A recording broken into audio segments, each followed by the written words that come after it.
Direto da redação. Deixa eu dar um bom dia a Cláudia Freitas, nesse momento do Portal Eu Rio. Cláudia, hoje, quinta-feira, dia 16 de janeiro, ontem foi quarta-feira, dia 15, e ontem completou-se um ano desde a tragédia de Petrópolis, o ano passado, quando morreram mais de 200 pessoas, 230 pessoas. E, Cláudia, é uma tragédia que ainda assusta moradores, não, Cláudia? É verdade, Roberto, ainda assusta e bastante. Bom dia a você, a todos que estão acompanhando direto da redação. Completou um ano ontem uma das maiores tragédias da história do Rio de Janeiro, né, que foi lá na cidade de Petrópolis, que no dia 15 de fevereiro do ano passado foi atingida por fortes chuvas, e essas chuvas causaram muitos desmoronamentos, deslizamentos, que levaram abaixo comunidades inteiras. Foram 241 óbitos, e até hoje algumas famílias ainda buscam pelos seus entes queridos, né? Não foram encontrados nos escombros em nenhuma parte da cidade. A cidade de Petrópolis, Roberto, como a gente até comentou ontem aqui também, ela já tem um histórico de tragédias em função dos temporais. Eu quero até fazer aqui uma correção, que ontem eu disse que houve um temporal muito forte, né, em Teresópolis, uma tromba d'água. Foi no ano de 2011, eu falei ontem 2013, estou corrigindo aqui agora, foi no ano de 2011, foi exatamente em Teresópolis, mas atingiu várias cidades serranas, como Friburgo, chegou até Petrópolis, principalmente no bairro Independência, que teve inclusive registro também de mortes. E esses desastres climáticos, eles são comuns nessas regiões, né, de serra, e a população vive o tempo inteiro apavorada, né, com medo de que aconteça um novo desastre. Esse de 2011, por exemplo, deixou 918 mortos, mais de 1.000 desaparecidos e 35 mil pessoas que perderam as suas casas. E de lá para cá, outros episódios também aconteceram. Em Petrópolis, no ano passado, depois dessa tragédia, ainda outros temporais assustaram a população. As pessoas, os moradores não conseguem deitar, dormir tranquilos quando já começa a chover à noite. E nós estamos atravessando um período de muitas chuvas. Ontem mesmo choveu forte em Petrópolis, né? E houve também um ato para lembrar ali na praça principal, na Praça Dom Pedro, houve um ato para lembrar, né, relembrar esse momento triste do ano passado. As pessoas fizeram uma caminhada até a Praça Dom Pedro e depois, em frente à prefeitura, elas pediram, né, por uma atenção maior à cidade. Reclamaram do descaso. A gente vê a população reclamando muito do atraso das obras para contenção de encostas, prevenção de chuvas e até atraso no salário, no aluguel social. E é justamente sobre isso que nós vamos conversar agora com o deputado Yuri Moura, do PSOL. Ele é lá de Petrópolis, acompanhou de perto, ajudou, inclusive, no resgate dessas vítimas no ano passado. Deputado, bem-vindo ao programa Direto da Redação e muito obrigada também por aceitar aí o convite para essa entrevista. Bom dia, eu que agradeço a oportunidade de poder falar da minha cidade e das demandas urgentes que a gente tem em moradia e reconstrução. Tá certo, deputado. O senhor acompanhou de perto no ano passado, inclusive seu gabinete ajudou, né, no resgate das vítimas, as famílias que perderam tudo. De lá para cá, completou ontem um ano. Qual panorama você pode dar para a gente da cidade? O que avançou no sentido dessa reconstrução? É isso. Infelizmente, nós temos uma cidade muito combalida, com as feridas ainda expostas e sem nenhum tipo de solução habitacional. O meu gabinete fez um levantamento ao longo desse um ano, eu ainda enquanto vereador e agora como deputado, e nós percebemos 3 grandes problemas. O primeiro é um atraso e uma não priorização nas obras. Tudo porque não existe ainda um termo de cooperação entre o governo do estado e a prefeitura. Isso quer dizer que estado e prefeitura não conversam quanto às obras. Para você ter ideia, o Ministério Público, junto do Departamento de Recursos Minerais, o DRM, eles mapearam 136 pontos atingidos. Desses 136 pontos, 113 ainda estão sem respostas, sem responsabilidade, se é uma obra que vai ser feita pelo Estado, pela Prefeitura ou até mesmo pelo governo federal. Então, isso demonstra que, apesar do Estado ter divulgado aí que fez 6 obras que estão em andamento, cancelou a licitação de outras 7, a Prefeitura tem anunciado que já entregou mais de 40 obras, que tem 40 obras sendo licitadas e outras 40 em andamento, você percebe que todas essas obras não estão dentro de um conjunto real de reconstrução e de prevenção. Boa parte dessas obras foram para retomar com mobilidade na cidade, o que a gente sabe que é importante, mas não podia parar aí. E um segundo aspecto que nós percebemos foi a inexistência de uma solução habitacional. Não foi construída sequer uma unidade habitacional. Você tem aí 3 terrenos que foram trocados entre município e estado.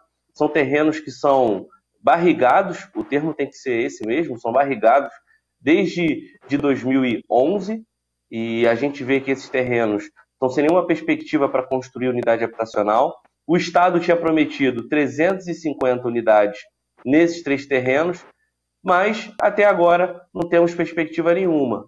Estamos pensando aí na oportunidade do anúncio do Minha Casa Minha Vida, feito pelo presidente Lula nessa semana, para ver se a gente consegue ter alguma perspectiva. E, por fim, como você colocou muito bem, uma grande insegurança quanto ao aluguel social. O aluguel social para a Tragédia 22 é um aluguel social misto, pago pelo Estado e pelo município. O Estado paga R$800, o município paga 200, e a gente consegue chegar no valor de R$1.000 para essas famílias. Só que o Estado editou uma resolução ao qual cortou esse benefício de quase 400 beneficiados, ou seja, 400 famílias eram esse valor do Estado, porque na resolução que o Estado editou, ele mudava a faixa de renda. Uma faixa de renda que poderia ir até 5 salários mínimos caiu para 3 salários mínimos, o que é um absurdo, porque nenhum aluguel social pago no Estado, tirando esse de Petrópolis de 2022, trabalha com a faixa de renda de 3 salários mínimos por família. Então, a gente, essa batalha, conseguiu reverter alguns casos, mas ainda 106 famílias e servidores não sabem se vão receber nesse mês essa parcela. Ou seja, em resumo, falta de solução, insegurança para o pagamento do aluguel social e atraso, além de falta de cooperação nas obras, o que prejudica muito a nossa população. Você falou, acho que é a palavra certa, né? Insegurança em tudo, né? E do aluguel social, vale a gente até lembrar que teve essa redução e o custo de vida aumentou, né? Como é que essas famílias estão se virando, deputado? O senhor está aí mais próxima a elas, como é que elas têm feito para poder manter a família, né, no dia a dia com esse custo de vida tão alto? Essa é a nossa situação. Petrópolis é uma das cidades com o maior custo de vida do estado do Rio de Janeiro e até mesmo no Brasil. A gente tem uma forte presença da especulação imobiliária, os aluguéis são muito caros, algumas famílias detêm boa parte dos imóveis, por exemplo, do centro histórico, 3, 4 famílias. É uma injustiça na ocupação do solo absurda, que tem a ver, inclusive, com isso que a gente vive de termos famílias trabalhadoras, famílias mais pobres, morando na beira do rio, em cima do rio ou debaixo do rio, né? Ali no pé do morro, melhor.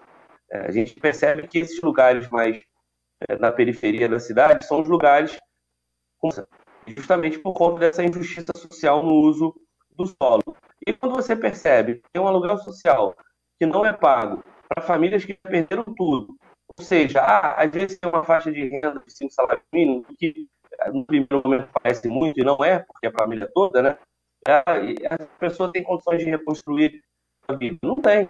Ela vai ter que pagar um aluguel que é caro na cidade, ela tem que pensar uma possibilidade de reconstruir um lar seu, porque ela perdeu tudo na tragédia, sem contar os bens, os gentes queridos que ficaram para trás nesse processo todo. Então é de uma covardia sem nenhum tipo de precedente. É você violentar é você violar os direitos de quem já perdeu tanto com as sucessivas tragédias na nossa cidade. Então, como você colocou muito bem, já é pouco só ter o aluguel social. E quando essas pessoas ficam na insegurança desse benefício, elas são novamente vítimas de um processo covarde. E, deputado, ainda há muitas famílias morando nessas áreas de risco, nas encostas. Como é que está essa situação? Esse é um problema estrutural.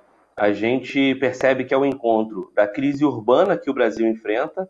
Você vê aí uma grande ocupação dessas áreas instáveis dos anos 60, 70 para cá. É um problema de urbanização a nível de Brasil e de cidades de médio e grande porte. Petrópolis é uma cidade de médio porte, tem 306 mil habitantes, e que encontra uma crise climática, já que nunca choveu tanto como está chovendo agora, com todas as mudanças e emergências no clima que a gente percebe no mundo e em especial aqui no Brasil. Se você for pegar o Plano Municipal de Redução de Riscos, que é um documento feito ainda entre 2017 e 2018, você já tinha ali um estudo geológico que dizia que cerca de 30 mil moradias, ou seja, estamos falando aí de quase 100 mil pessoas, porque 30 mil vezes 3, 4 por família, vai dar isso, estavam em alto risco ou muito alto risco. Algumas dessas deveriam ser removidas e outras precisavam de uma requalificação nas suas casas e moradias. Ou seja, eu moro numa área de risco, mas se for feita uma contenção no meu bairro, eu saio do risco. Ou eu moro numa área de muito alto risco. Eu preciso sair desse local, ser indenizado ou receber uma unidade habitacional. Então esse estudo ele apontava para 30 mil moradias nessas condições. Isso foi antes da tragédia de 2022, porque nem o município nem o estado conseguiram atualizar esse plano municipal de redução de riscos, já que as feridas e os acontecimentos de fevereiro e março no ano passado mudaram também essa geologia, essa geografia. Então a gente trabalha com uma perspectiva de que 1/3 da cidade, ou seja, 100 mil de quase 300 mil, estão ali em algum tipo de risco. Por isso que aprovei na Câmara Municipal, ainda como vereador, 2 projetos de lei muito importantes.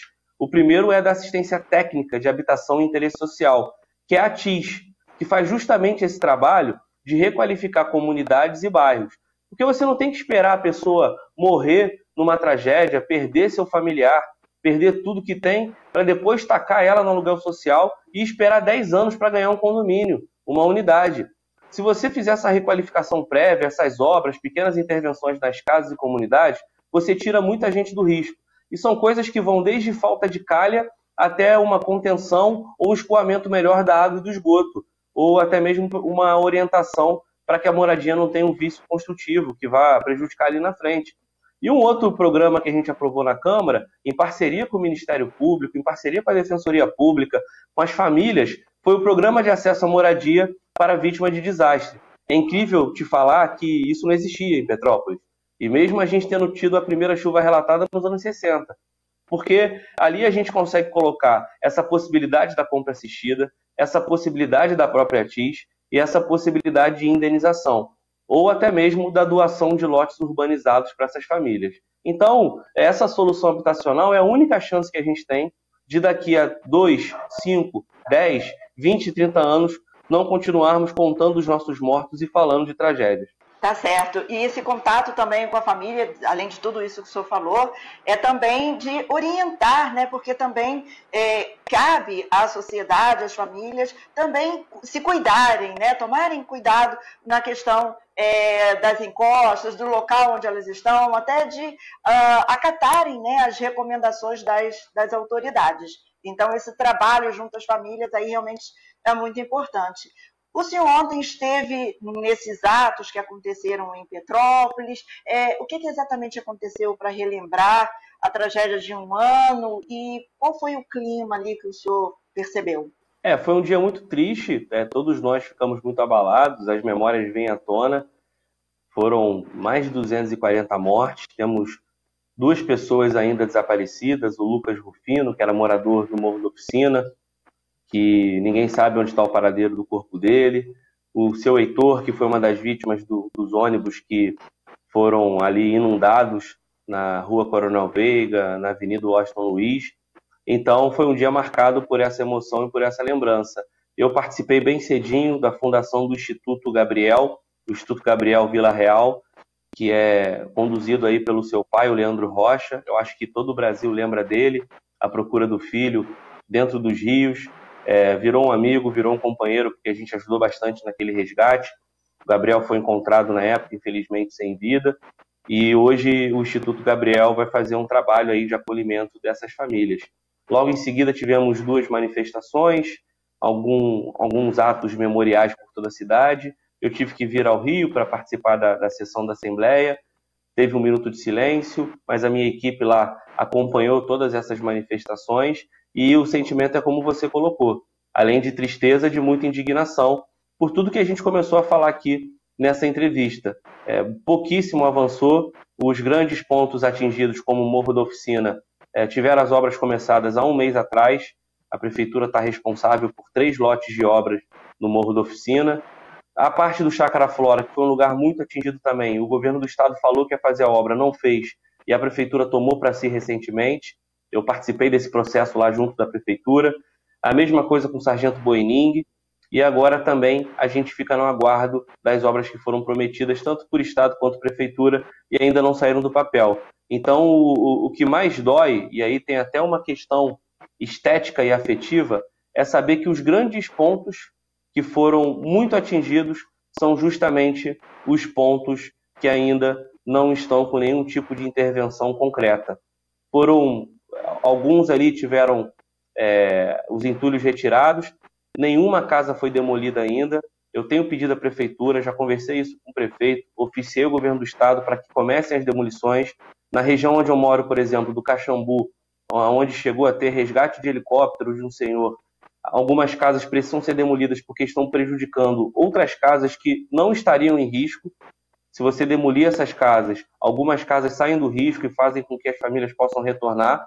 E a gente está brigando aí, junto da Justiça, para que essas demolições comecem. Senão, os entulhos dessas casas podem criar um novo problema, um novo incidente. Tá certo. Nós conversamos agora com o deputado Yuri Moura, do PSOL, que é de Petrópolis, sobre um panorama desse um ano após tragédia. Deputado, muito obrigada pela entrevista e vamos ter oportunidades de voltar aqui direto da redação, falando um pouquinho mais da cidade de Petrópolis. Tomara que com notícias boas. Muito obrigada. Eu que agradeço a sensibilidade, o espaço para poder falar da nossa cidade, da luta por moradia. Um bom dia a todos. Obrigada, Roberto. Volto com você aí no estúdio.